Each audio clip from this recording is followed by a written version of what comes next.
Oh les gars, oh, s'il vous plaît, il faut à tout prix que vous me disiez si vous avez le numéro de Margot Robbie. Parce que voilà, je crois que je suis tombé de suite en kiff sur elle. Ça, c'est pas possible. Donc s'il vous plaît, si vous avez le numéro de Margot Robbie, vous me partagez ça dans les commentaires. Vous m'envoyez un petit texto sur Instagram, ça fait exceptionnellement plaisir.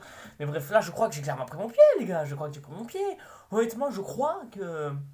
Ouais, non, non, non, non, il y a strictement rien à dire. Non, non, non.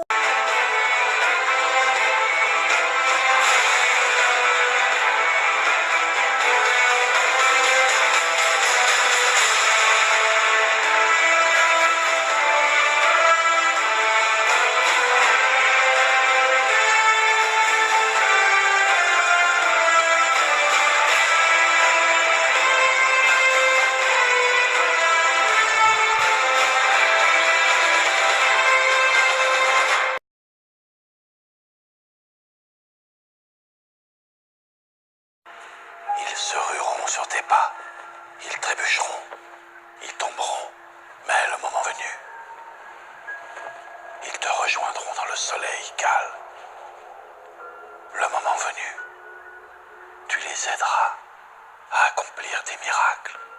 Et donc bonsoir et bonjour tout le monde, c'est Azatiri. Aujourd'hui on se retrouve cette fois-ci pour une nouvelle vidéo, la 100ème d'ailleurs. Je vous remercie infiniment. Enfin non, c'est plus moi qu'il faut remercier puisque c'est plus moi qui ai fait 100 vidéos, c'est pas vous de toute façon. Et bon voilà, je suis plutôt fier de moi d'avoir fait plus de 100 vidéos depuis maintenant. Ça va bientôt faire plus de 3 ans que maintenant je suis sur YouTube, donc c'est plutôt pas mal d'avoir fait déjà 100 vidéos. Déjà honnêtement 100 vidéos jusque là. Honnêtement c'est plutôt pas mal que je sois arrivé là. Normalement je devrais pas en avoir 100, je devrais en avoir un peu plus. Mais bon les vidéos qui sont censées être rajoutées qui devraient faire plus de 100. J'ai préféré les effacer pour des raisons totalement personnelles et je pense que pour ceux qui me connaissent depuis longtemps. Mais en bref, plutôt que de s'attarder sur ça, nous allons tout de suite parler, et bien évidemment, du film que je suis allé voir il y a quelques jours de cela, notamment donc Bird of Prey, Once Upon a Time in Harley Quinn. Je sais que c'est la formidable histoire, mais bon, comme c'est ma 100ème vidéo, je fais ce que je veux, je m'en bats les couilles. Alors, 8ème donc film du DC Extended Universe, vu que Joker de toute façon ne fait pas partie du lot. Joker, c'est un film totalement indépendant qui ne fait pas partie. Qui ne fait pas partie du DC Universe, c'est un film totalement indépendant, juste un film indépendant qui raconte sa propre histoire de son propre côté. Mais bon, c'est vrai que je pense que si ça aurait vraiment été un spin-off du DC Universe, je pense que ça aurait été vraiment extraordinaire, mais malheureusement, bah, c'est pas ça, mais bon. Et donc, plutôt que de parler de ça, et plutôt que d'être en appréciation encore sur ma nouvelle introduction de DC Comics que j'espère vous aimer, nous allons plutôt parler bien évidemment du film Joker, enfin, de la fabuleuse histoire d'Harley Quinn et exactement de quoi ça parle. Alors donc déjà, Bird of Prey se passe donc je crois, quelques temps après les événements du Suicide Squad, après bien sûr l'évasion de Margot Robbie. Et puis bien sûr, juste après ça, eh bien, le Joker s'était en fait servi d'aide depuis le début. Voilà, pour ceux qui n'avaient pas compris. Donc résultat, Harley Quinn rompt avec lui, plutôt que de passer des bons moments. Et puis bien sûr, tous ces moments d'histoire d'amour, eh bien, Harley Quinn va totalement la détruire. Elle va même détruire l'usine qui d'ailleurs, au passage, la scène est plutôt magnifique et plutôt bien colorée. Et donc, du coup, elle va œuvrer seule et comme tout le monde va avoir une bonne opportunité d'essayer de la traquer, du coup, ils vont la traquer pour ensuite, voilà, pour avoir la gloire. Alors, notamment celui qui s'appelle Darkface, enfin, je sais plus comment il s'appelle, le type avec le crâne joué en plus par Ewan McGregor. Ouais, il va essayer de le traquer juste parce que, voilà, enfin, non, on ne veut pas essayer de la traquer, il va juste essayer de lui donner une mission qui est de, enfin, bref, on expliquera plus ça dans la section spoiler. Vraiment, pour moi, Bird of Prey, c'était clairement le film que j'attendais le plus en 2020. Après, on aura certes quelques-uns, mais pour l'instant, Bird of Prey, pour moi, c'est le seul gros film de cette année pour l'instant. Puisque, ouais, j'ai adoré, franchement, honnêtement, j'ai adoré. Pour l'instant, c'est le meilleur film de cette année. Après, ça dépend de ce qui va tomber vis-à-vis de cette année. Mais pour l'instant, je considère que pour moi, Bird of Prey, c'est le meilleur film de l'année pour l'instant. Et c'est pas pour rien en plus, parce que oui, j'ai pris mon pied, je trouve le film drôle, ça aborde vraiment un sujet qui d'ailleurs, je pense que ça, je vais mettre ça non seulement en miniature, mais en titre de la vidéo, je pense que ce sera le mieux. Pour moi, Bird of Prey, ça raconte une vraie histoire et c'est le film vraiment qui a énormément d'enjeux. Notamment, ça parle beaucoup de cette histoire de féminitisme, du genre que les femmes, enfin vraiment, ça parle vraiment du côté féminin, le fait que les femmes sont impuissantes. Et moi, je trouve qu'en plus, le film a été réalisé par une femme, moi je trouve que ce côté féminin est superbement bien respecté. Et c'est pas non plus le film cliché qui montre, hey, je suis une femme, les hommes, vous êtes tous des merdes, ça, comme l'avait fait, je sais pas, moi, un simple Captain Marvel, par exemple. Enfin, non, Captain Marvel, c'était. Si, peut-être que c'était à peu près ça, c'est-à-dire Captain Marvel, c'est qui était totalement cheaté, qui avait tous les pouvoirs, qui niquait tout le monde, genre qui voulait. Enfin, Captain Marvel, c'était vraiment le film qui voulait être qui voulait montrer que les femmes étaient plus fortes que les hommes. Là, c'est pas tout à fait pareil. Ça voulait justement montrer que les femmes étaient à peu près comme les hommes, c'est-à-dire à peu près pareil, qu'ils ont des fois deux trois mêmes histoires et qui voulaient exactement montrer comment ils se faisaient maltraiter. Et ça se voit. Et d'ailleurs, c'est pas pour rien qu'Ewan McGregor est l'antagoniste du film. Et ça, honnêtement, je trouve que pour moi, Ewan McGregor incarne tout ce qu'est un homme. Sauf moi, bien sûr. Hein. Pour moi, vous prenez comme vous voulez. Margot Robbie, je l'ai trouvée mais plus belle que jamais. C'est pas pour rien que j'ai dit en début de vidéo que je voulais me la faire, que je voulais me la pécho, que je fais à tout prix son numéro de téléphone. Mais non, honnêtement, je trouve que Harley Quinn était superbe dans le film. Je l'ai trouvée beaucoup plus indépendante et beaucoup plus libre que ce qu'elle était déjà dans Suicide Squad. Parce que dans Suicide Squad, je l'ai trouvée peut-être un petit peu. Enfin voilà, je sais pas, il y avait quelque chose qui manquait. Et là, je trouve que dans Bird of Prey, ils arrivaient à rajouter quelque chose. Peut-être ce côté humoristique que je trouve beaucoup mieux exploité dans son propre film. Et ça, honnêtement, je trouve que c'est super sympa. Les autres personnages aussi, d'ailleurs, au passage, sont super intéressants. Sauf bien sûr la policière qui, je crois, d'après certaines enfin, d'après ce qu'on m'a dit, ce serait elle, la Batwoman, soi-disant. Ouais. Pour une Batwoman, je la trouve peut-être un petit peu bof. D'ailleurs, la personnage qui fait d'ailleurs, enfin un petit peu la Arrow féminine, je sais plus comment elle s'appelle, Huntress, je crois qu'elle s'appelle, ouais, c'est ça, Huntress. Moi, je trouve que pour moi, c'est entre tous les personnages à côté d'Harley Quinn, c'est ma personnage préférée. Puisque elle a une histoire, elle sait exactement ce qu'elle veut faire. Et voilà quoi. Et c'est pas non plus qu'elle est belle, voilà, mais je veux dire, elle est excellente, je la trouve super charismatique. C'est vraiment dans toute la team, c'est peut-être la femme la plus badass que j'ai trouvée. À côté, bien sûr, de celle qui a la grosse voix et qui d'ailleurs, enfin, je veux dire, c'est spoiler. Et moi, je trouve que, enfin, elle a vraiment une histoire superment bien exploitée, notamment vis-à-vis de sa propre famille. Je ne vais pas exactement vous dire quoi, mais je vous en parlerai un peu plus dans la section spoiler.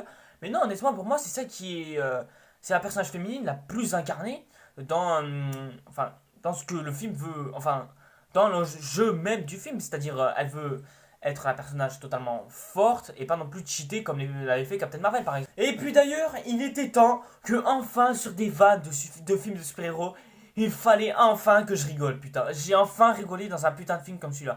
Parce que ouais, j'ai vu en ce moment tous les films, tout ce qui est Marvel d'ici, notamment Shazam. Je n'ai jamais rigolé depuis, je crois, depuis Avenger Infinity War. Parce qu'Avenger, oui, mais Avenger Infinity War, c'est un peu tout à fait normal. Parce qu'Avenger Infinity War, il y avait vraiment des blagues qui sortaient un petit peu de nulle part, qui étaient un petit peu nouvelles, qui sortaient un petit peu vraiment de nulle part et qui apparaissaient quand même à des bons moments. Enfin, même, voire même au moment le plus inattendu. Et ça, je trouvais que ça rendait le film un peu plus drôle et plus vivant. Et bon, après ça, après tous les autres vannes que tous les autres films de super-héros nous ont proposés, et même les comédies, je n'ai jamais rigolé dans un film. Et là, dans Bird of Prey, il y a vraiment des moments où j'ai rigolé, où j'ai commencé un petit peu à rire. Ouais, ça fait depuis longtemps que je n'ai plus fait de faux rires depuis, voilà. Et justement, je trouve que ça, c'est ce qui manquait un petit peu au Joker, tu vois, le Joker de Joaquin Phoenix. C'est-à-dire ce petit côté un petit peu humoristique, parce que c'est une des petites bases du Joker. Le Joker, il faut qu'il soit un petit peu drôle, pas trop non plus, n'est-ce pas Shazam encore une fois. Mais bon, vraiment, faut que ce soit un petit peu drôle, quoi. Bon, bah écoutez, les gens, c'est tout pour cette session non spoiler. J'espère que je vous ai invité à voir le film. Si vous n'avez pas vu tout le DC Univers, ce n'est pas très grave. Si vous n'avez pas vu Suicide Squad, c'est pas non plus si grave que ça. Hein. Vous pourrez vous le voir un autre jour si vous voulez. Il n'y a pas non plus grand lien avec le film Suicide Squad. Donc je pense que vous pouvez y aller directement comme ça, sans avoir vu tout ce qui est Suicide Squad, Man of Steel, Superman et tout ça. Genre, vous pouvez y aller vraiment tranquillement sans que vous ayez vu tous ces films-là. Mais après, vous pourrez peut-être vous les revoir. Mais honnêtement, Bird of Prey, c'est le film vraiment que je suggère. Donc, excusez-moi. Mais si vous n'avez pas vu le film, allez-y, foncez. Je vous invite à aller le voir. Si vous, avant d'aller au ski ou avant de patiner vers du patinage artistique sur les plaquettes glacées de vos parcs, allez voir Bird of Prey, ça vous fera un petit montée de fraîcheur. Surtout pour nous les Toulousains, parce qu'en ce moment, le Classico, on est en train de le perdre, là, ça c'est clair. Et bon, bref, nous, on passe tout de suite à la section de spoiler. Donc c'est parti dans 3, 2, 1, et c'est parti. Alors, le film tourne autour d'un diamant. Voilà, c'est tout. Allez, ciao. Non, non, je rigole. Non, mais je veux dire, le film tourne autour d'un diamant. Et ça, je trouvais que c'était l'une des idées les plus brillantes du film. Parce que, vous savez, Ewan McGregor, je crois qu'il s'appelle Roman. Ouais, c'est ça, Roman. Alors, honnêtement, ce personnage, comme je vous ai dit à la section no spoiler, ce personnage, enfin cet antagoniste incarne tout ce qu'un homme est dans la vraie vie. C'est-à-dire un personnage masculin qui fait vraiment le gros bras, un peu lourd musclé, tout ça, ce que tu veux. Qui vraiment est là juste parce qu'il veut faire l'homme totalement fort, qui veut vraiment mettre les femmes à leur place où elles devraient être. Et ça, honnêtement, je trouve que c'était plutôt sympa. Et c'est-à-dire le fait qu'il veut à tout prix avoir ce diamant, bah, c'est le fait que les hommes sont prêts à tout pour avoir des trucs qu'ils ne veulent pas partager avec le reste du monde. Ça, honnêtement, je trouve que c'était une des idées les plus brillantes, parce que pour moi, ça prouve qu'Ewan McGregor, encore une fois, c'est vraiment le personnage le plus,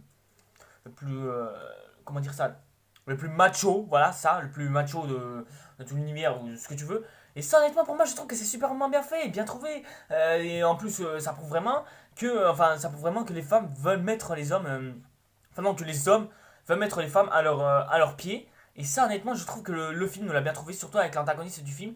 Et ça, c'est plutôt sympa et bien joué. Il y a même une scène à un moment où Erwan, enfin Roman, déshabille une femme en demandant à son mari de lui couper sa robe qui est en plus magnifique, certes, mais qui veut vraiment l'arracher, quoi, juste pour juste parce que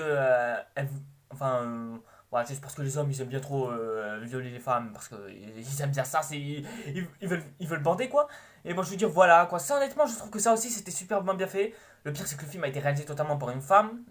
Et honnêtement, je trouve que ouais, le film est superment bien féminisé. Et ça assume, ça s'assume clairement. Et ça veut vraiment montrer que les hommes, c'est vraiment des gros bâtards, des gros cons. Parce que vous êtes Captain Marvel. Et Wonder Woman, je trouvais pas que ça faisait beaucoup ça, hein. Et donc, voir ça dans Bird of Prey, c'était plutôt pas mal et bien trouvé. Cassandra Cain, c'est-à-dire la petite fille asiatique. Alors, elle, pour moi, je m'attendais à ce qu'elle sert un petit peu à rien. Que ce soit la petite fille, genre, qui se plaint tout le temps, qui fait des mouins tout le temps. Genre, vraiment, le gamin le plus perturbateur de l'histoire. On aurait eu Léo de Transformers 2. Mais là, non. Non, moi je trouve qu'on lui a vraiment donné un peu plus d'importance. Et ça aussi, je trouve que ça a été plutôt bien trouvé. Parce que elle, au moins, on lui donne un petit peu d'importance. Enfin, parce qu'à un moment, elle est contrainte d'avaler le diamant. Ouais, c'est vrai que ça doit faire un petit peu mal. Mais bon, voilà quoi. Moi je trouve que ça donne un petit peu plus d'importance pour elle. Et ça, honnêtement, ça aussi, je trouve que c'est une petite partie de l'histoire plutôt bien. La fille, d'ailleurs, avec soi-disant l'énorme cri, soi-disant.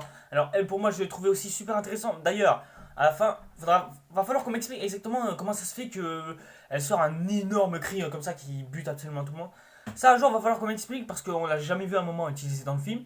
Et je veux dire, est-ce que c'était dans les comics, hein, juste pour être sûr? Parce que si c'est dans les comics, j'aurais aimé vraiment que ce soit un petit peu. Qu'on dise qu'elle sache faire ça dès le début du film. Et que.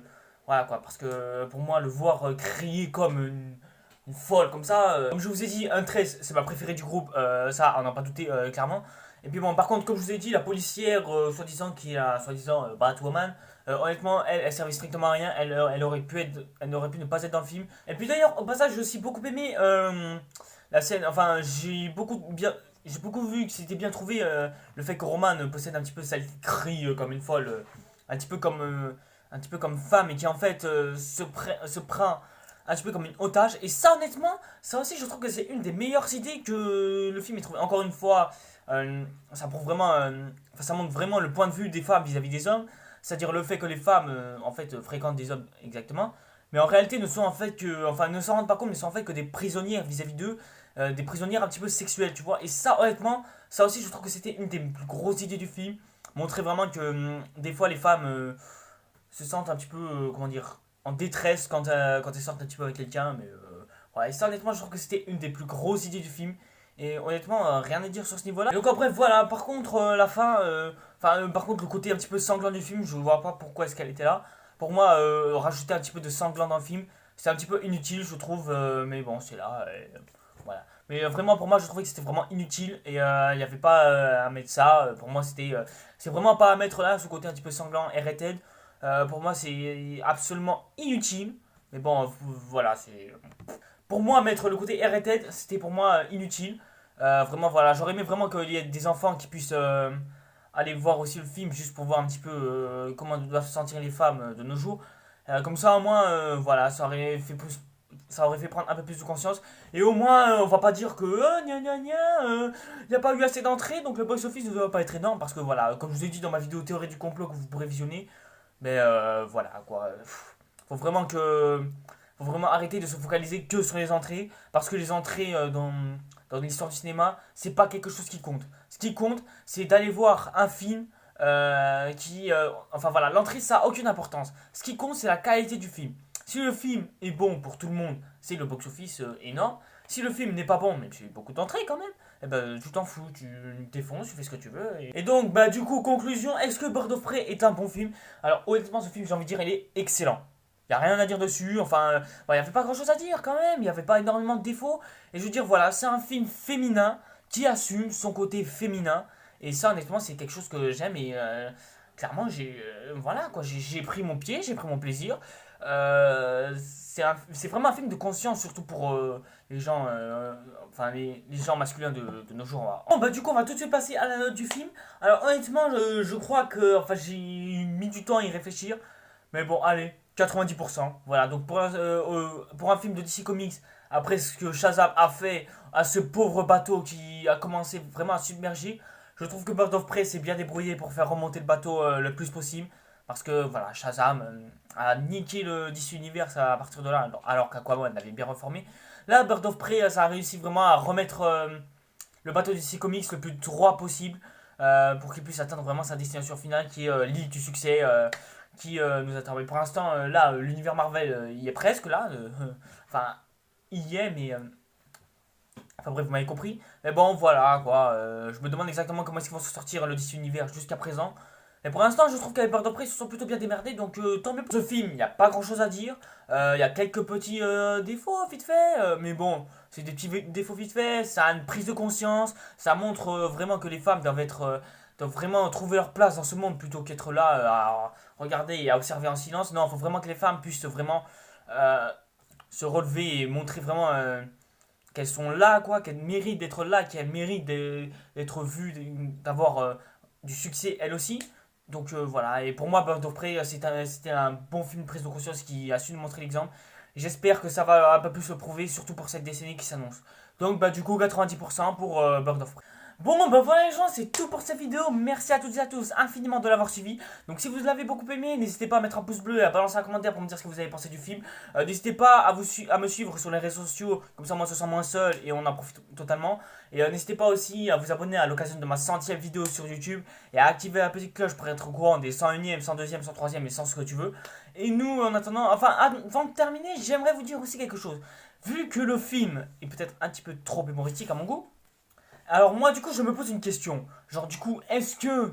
Enfin comment dire euh, est-ce que le DC Universe va-t-il devenir plus... comment dire plus comédial, genre c'est-à-dire beaucoup plus drôle, puisque ça honnêtement pour moi c'est la chose qui me fait peut-être un petit peu le plus peur, que DC Comics tourne un petit peu ce côté un petit peu humoristique et drôle, et ça honnêtement je trouve que ça fait peur, j'ai pas envie que le DC Universe devienne quelque chose de drôle, quelque chose de divertissant et humoristique. J'ai vraiment envie que le DC Universe devienne quelque chose d'un peu plus sombre, comme elle a été au début, hein, comme ça l'était au début avec Man of Steel et Batman vs Superman et tout ça. J'ai vraiment envie que le film, j'ai pas envie que le DC Universe vraiment puisse vraiment devenir quelque chose de drôle et divertissant. Non, c'est pas ça le but pour moi. Pour moi le but c'est vraiment que le DC Universe puisse le montrer. Mais bon, j'ai hâte de voir ce que enfin ce que The Batman de Matt Reeves va nous réserver. Et j'espère en tout cas que ce film va être sombre. Mais de toute façon, Matt Reeves l'a dit, ça va être un film super sombre, super mélancolique et ce que tu veux. Et bon, en tout cas, j'ai hâte de voir ça. Mais bon, bref, du coup, on se retrouve pour une prochaine vidéo. Et on verra ce que ça va donner. En attendant, c'était Restatière. Ciao les gars.